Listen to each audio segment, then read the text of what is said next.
Yeah, this is it. You guys, this is it. Not even kidding. I'm not kidding, y'all. This is it.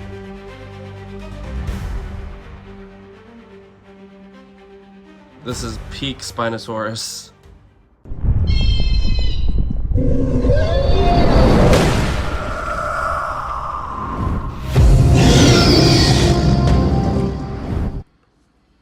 Alright, hello everybody, this is Cyrusaur, and I'm back with another review. This time I'm going to be reviewing the Epic Attack / Attack in Spinosaurus.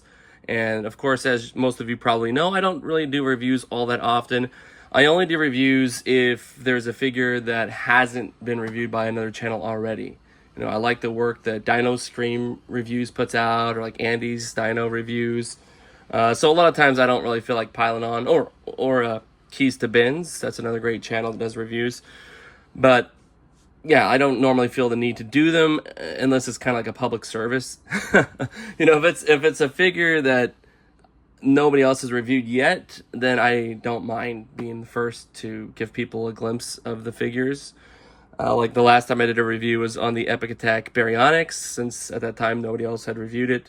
And so far, I haven't seen anybody review this Epic Attack Spinosaurus. Although Dan Surprise, another awesome dinosaur channel, has featured it in his videos, but I don't necessarily consider his videos reviews, so that's why I figured I'd give everybody a look at this. In case you're all wondering, I got this figure from actually my sister-in-law and her husband, who live in Beijing. They were able to order it online, where it's currently available over there. And then they were able to get it to me. So I appreciate that very much. And I wasn't expecting it. You know, actually, if you've seen the short on my channel about this figure, they filmed that in their apartment.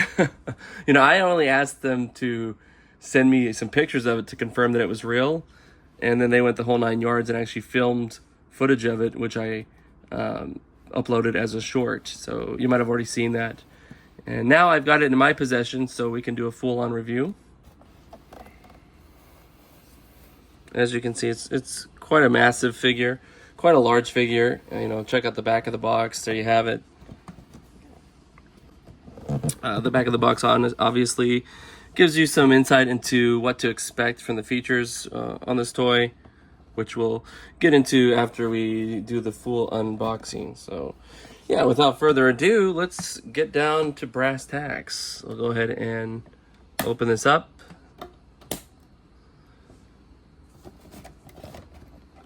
Let's see, there might be some screws at the bottom here.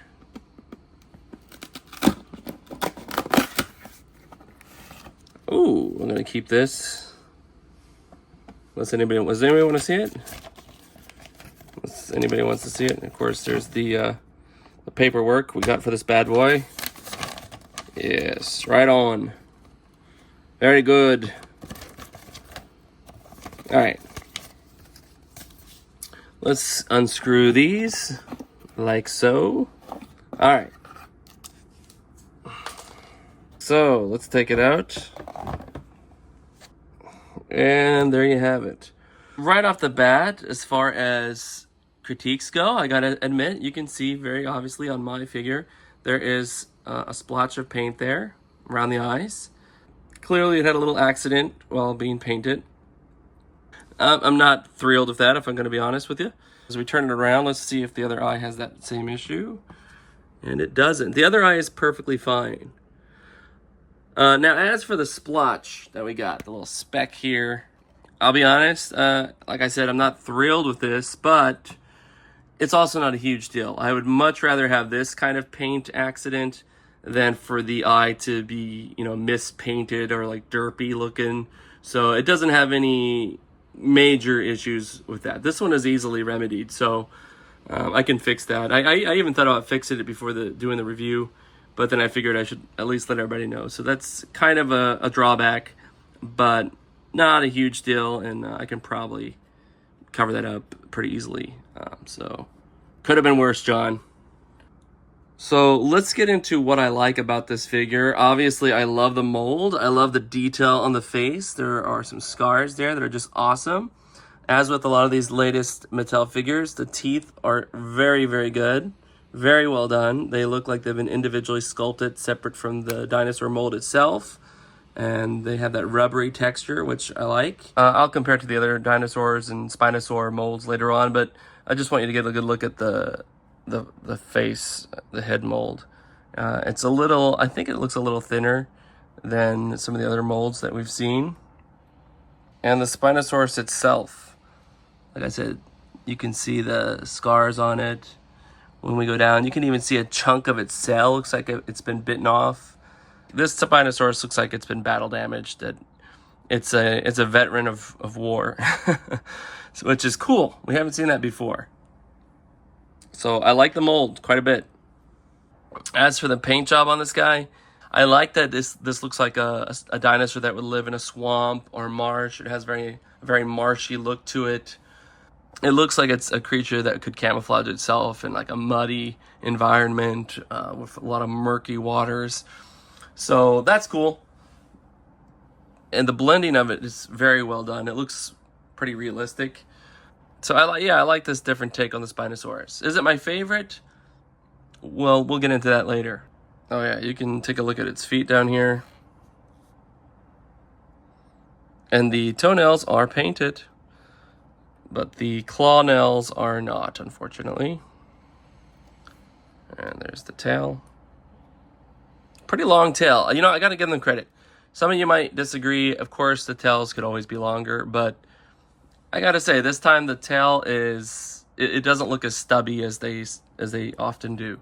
It looks just about right.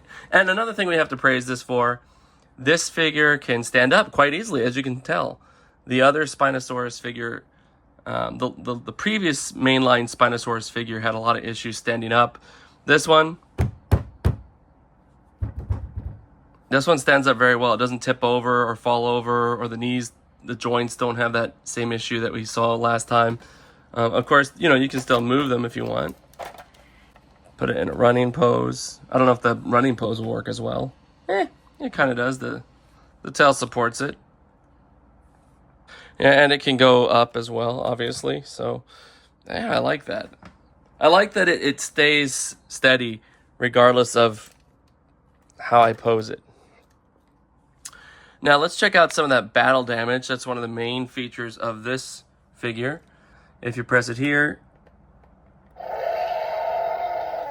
you can see the scars light up. Here, I'll press it a couple times.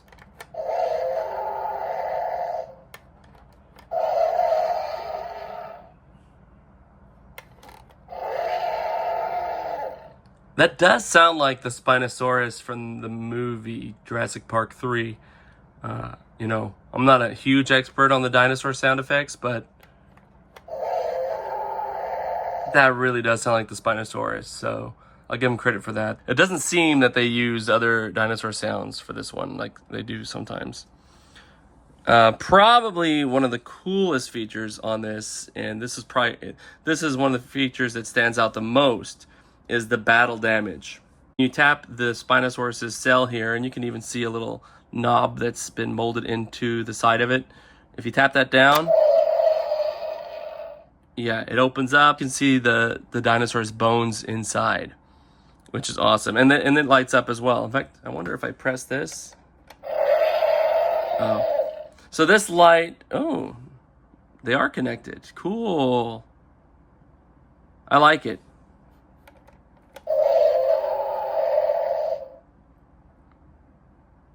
That's awesome. Yeah, it'll light up if you press the battle wound on the side of its body. And of course, when you initially push the cell, it also lights up. And it's very easy to slide it back up, just like this. Voila. No fuss, no muss. Very cool. In fact, that's probably one of the most striking things about this figure that sets it apart from the other Spinosaurus figures we've had. It's, you know, I guess Walmart did a very limited edition run of a battle damaged Spinosaurus that had, you know, the rib cage open up and everything. But we've seen other dinosaurs that do that. There was an Allosaurus that had that function, and I think an Albertosaurus that had that function with the rib cage opening. This is the first time we've seen a Spinosaurus's sail open up where you can see the skeletal parts inside. And it's very specific and unique to the Spinosaurus. So that is awesome. Major thumbs up to that. I actually almost prefer it with that part open just because it looks so cool. Now, here's where I'm going to go into some negatives. And I even saw someone post in a comment on my short about this. And I totally agree with the comment. And it's the first thing I said when I got the figure in my hand. As a person who makes dinosaur videos, who actually does like to, for lack of a better word, you know, play with these figures, I guess you could say, it irks me that in order for its mouth to open, I have to pull up on its arm. Now, I have a very specific reason this bothers me. Let me see if the other arm does it too. Oh, that's cool. Okay, so it does go both ways. That's awesome. Let's try that out. I do like that. Not gonna lie. I was just about to go into my complaints, but that is cool. Still, let me complain. And it's a similar complaint to what I had with the Epic Attack Baryonyx. I'm grateful that they have the feature for its mouth to open and all that, but I'm gonna tell you, I much prefer it when there's a puppeteering feature. I much prefer to hold onto the tail and twist and turn the tail and maybe push a button on the tail to control the mouth and the head. It's just better. It's better from the perspective of somebody who wants to make videos with them because it makes it easier to keep my hand out of the shot and create a more immersive experience. And it's just cooler, even if you weren't making videos. It's just way cooler to puppeteer it and have more control over it than to have to. It's just awkward. This is just awkward. Again, I appreciate the fact that it can rotate both ways. That's cool. That's nice. But I'm just a sucker for the whole puppeteering feature, and when you're spending the kind of money that you're going to spend on this figure, you just wish you had that top tier kind of feature, which I consider a top tier feature. And here it is from the other side, by the way, if anybody was curious. Ooh. Yeah. The other side also has scars, but they are in a different place. If you look closely at the eye, you see there aren't any scars on the eyelid on that side. But if you turn it around here, you can see some scars on the eyelid. So each side of its face is unique as well. Yeah, just remember, you can't pull the arms down. I actually would have been happy if they let you pull the arm down, because that would make it easier to keep my hand out of the shot if I pulled the arm down to control its mouth. But no, you have to, no matter which side you go on, you have to pull the arm up. So that's a bit of a bummer. Let's compare it to another Spinosaurus. Now, this Spinosaurus, this used to be just one of my favorite figures, period.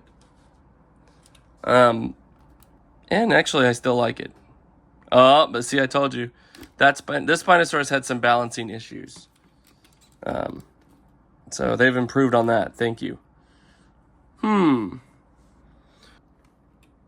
Wow, actually,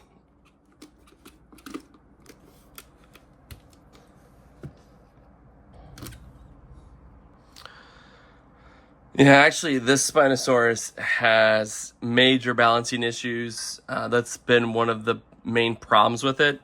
Man, I actually, I almost want to give up doing the comparison because it's so hard to stand this one up. Gosh, it's actually harder than I remember. How do I do this? I have some great memories of this figure. There we go. For the old Spinosaurus, you kind of had to, twist the legs, twist the ankle a bit to get it to work. Whew. When you compare them side by side, that is a major, major flaw with this figure. Now, this figure also had the problem where if you wanted to open up its mouth, you had to squeeze its neck. So with both of them, they have this flaw of you have to, put your hands around the face area in order to get it to open its mouth. I would have preferred on both figures that you could have controlled it and puppeteered it through the tail. That seems like a missed opportunity on this one, but oh well. Now, I actually thought I preferred the paint job on this one, and, it is much more colorful. It kind of had that paint scheme, though, or that color scheme in the Camp Cretaceous show a little bit, but, seeing it next to this one, they both have their pros and cons. I like both color schemes. It does have those kind of globby teeth. These teeth are way, way better. But the other one actually is much bigger than I thought. Much fatter than the new one. Yeah. Cool. Yeah, I mean, I like both of them, but side by side,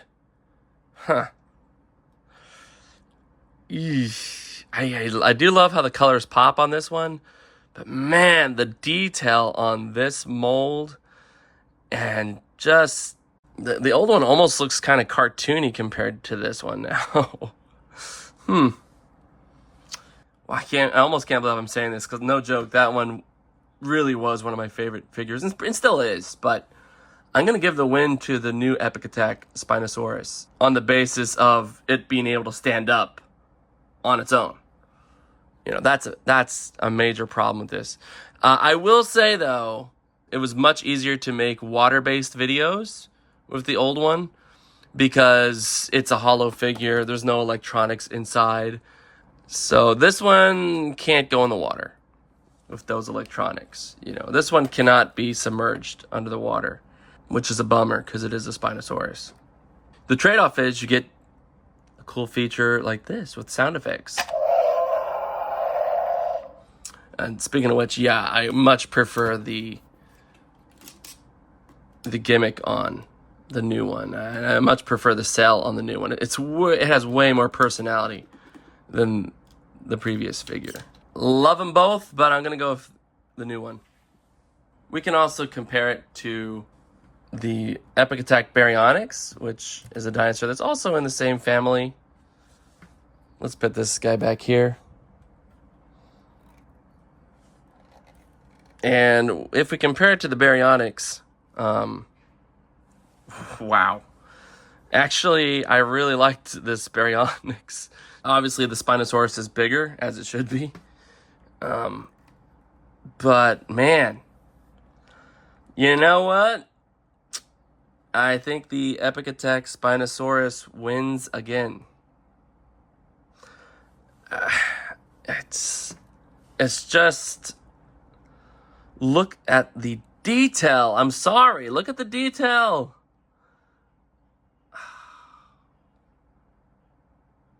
I mean, they're both awesome. But look at this stubby tail. And look how the paint job doesn't really blend in as well as it does over here. This one looks like real dinosaur. Like the skin of a real animal. This one looks like, a paint scheme on a toy. I mean, I know this one's more of a deluxe figure compared to this one, but technically they're both in the same Epic Attack line. And I gotta say, you put it next to the new Spino, and the new Spino wins. It's not even a contest, actually. Wow.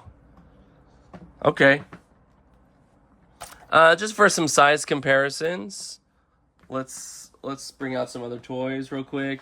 We have the Allosaurus. Spinosaurus is much bigger. I'm actually starting to really appreciate this. I'm starting to really appreciate this figure the more we look at it. We can compare it to a gigantic tracker like the Neovinator.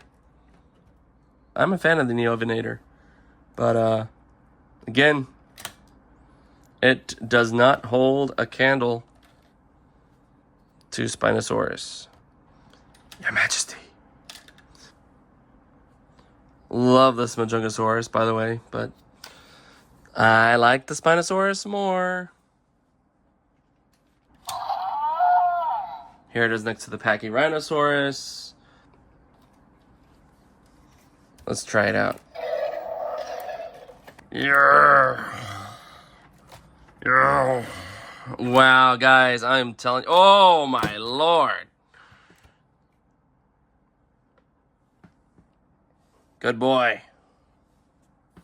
All right, here it is of Owen. Oh, yeah. There we go. Wow. Its jaws are a really good grip on things.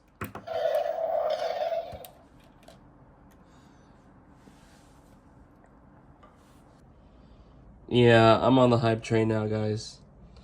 Oh, yeah. Before I forget, there's the code for anyone who wants it or needs it. Yeah, scan the code. I mean, I'm just saying, look at this. Look at this.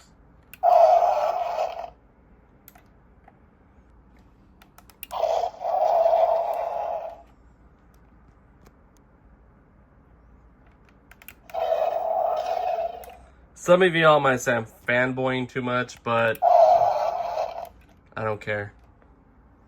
This is awesome.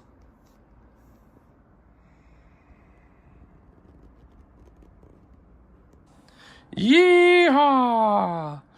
Yeah, this is actually molded perfectly like a seat. Although it'd probably ride up the crotch a bit, I imagine. You can also compare it to some of the miniature versions, like the pop-up Spinosaurus. Including this one. This little feisty guy.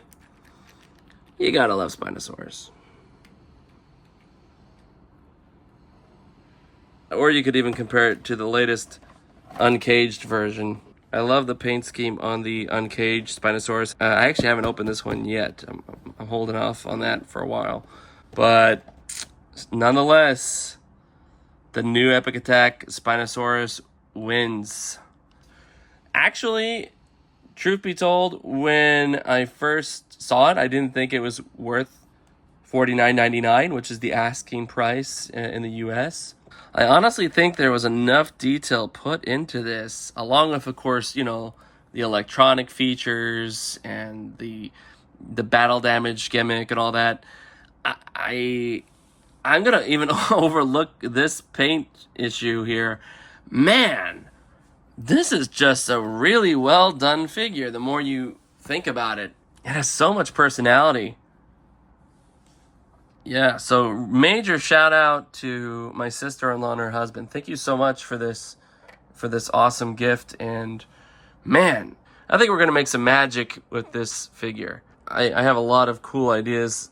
It'll be a little difficult to pull off since it can't go in the water, like I said. But overall, man, this is a solid figure. I would say as soon as you can, as usual, if you have the money for it, go for it. Usually, I would say wait for a sale. That would be my main advice. But since this is kind of I guess in the US anyway, it's a Walmart exclusive, and we know how things have gone in the past when Walmart's had an exclusive Spinosaurus figure. You know, just to be on the safe side, if you are a Spinosaurus fan, you probably just want to go ahead and pick it up. If you're not a big Spinosaurus fan and you don't love what you saw here, and you just think it's mid, then, you know, wait for a sale or not, you know, whatever floats your boat. For a huge Spinosaurus fan like myself, though, you gotta get it. Sorry, those are the rules. You gotta get it, guys. If you're a huge Spinosaurus fan, now that I've got it here in person, I can confirm A+ figure. The more I mess with it, I don't even mind the $50 price tag. I would have felt like it was a steal if it was $40. So I don't feel like it's a steal. For example, this one was a $35 figure, and sure, it's kind of a more childish looking figure, but for $35, I feel like it's a steal. Like, that's cool for me. That's awesome. Had this been $40, I would have said, "Oh man, this is a steal." So no, it's not a steal, but it has so much going for it.